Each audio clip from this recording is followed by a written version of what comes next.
ভাই দুনিয়াতে যেরকম যুদ্ধ শুরু হয়েছে এটা দেখে ভাই আমি টেনশনে পড়ে গেছি যে ওয়ার্ল্ড ওয়ার 3 যদি সত্যি সত্যি একবার শুরু হয়ে যায় তাহলে বাংলাদেশ নিজেরা বাঁচাইবো কেমনে, বাংলাদেশের ডিফেন্সের অবস্থা কি। বাট পরে আমি রিয়েলাইজ করলাম যে আমাদের তো চিন্তার কোনো কারণই নাই। হ্যাঁ, কারণ আমাদের কাছে দুনিয়ার সবচেয়ে বেস্ট ডিফেন্স রয়েছে। কি বিশ্বাস হইতেছে না?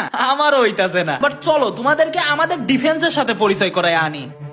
ইন্ট্রোডিউসিং আমাদের হাইপারসনিক ব্যালাস্টিক মিসাইল। এই মিসাইলটি প্রায় 15,000 থেকে 18,000 কিলোমিটার পার আওয়ার গতিতে এত জোরে শত্রু পক্ষের দিকে এগিয়ে যাইবো যে মনে হবে যে হেরে কোনো কুত্তা তাড়া করছে। এন্ড আমাদের লং রেঞ্জ ব্যালাস্টিক মিসাইল, যদিও এর গতি তুলনামূলক একটু কম, বাট এর রেঞ্জ এতটাই বেশি যে শত্রু যদি 2000 কিলোমিটার কেউ কোনো গর্তের মধ্যে লুকায়া থাকে তাও এই মাঙ্গের নাতি মিসাইল তার গর্তের মধ্যে ঢুকা তার নিতম্বের উপরে গিয়া পড়বো। শুধু তাই না, আমাদের রয়েছে অত্যাধুনিক রাডার সিস্টেম যেটা কিনা একসাথে 300 টার্গেট ডিটেক্ট করতে পারে। এয়ারপ্লেন, ড্রোন, মিসাইল, ইভেন তোমার এক্সও ডিটেক্ট করতে পারবো। And last but not least আমাদের অত্যাধুনিক প্রযুক্তির মিনি পারমাণবিক বোম। এইটা তুমি যেই দেশেই ফেলাও না কেন ওই দেশে রোজা আর কুরবানির ঈদ একসাথে পালন হবে। এন্ড শুধু তাই না, আমাদের দেশে রয়েছে Free Fire and PUBG player যাদের রয়েছে 7 থেকে 8 বছরের ব্যাটেল এক্সপিরিয়েন্স। এদের সামনে কোনো এনিমি আইলে এরা এনিমিরে ওয়ান ট্যাপার হেডশট মাইরা দেশ থেকে বিদায় করে দিব।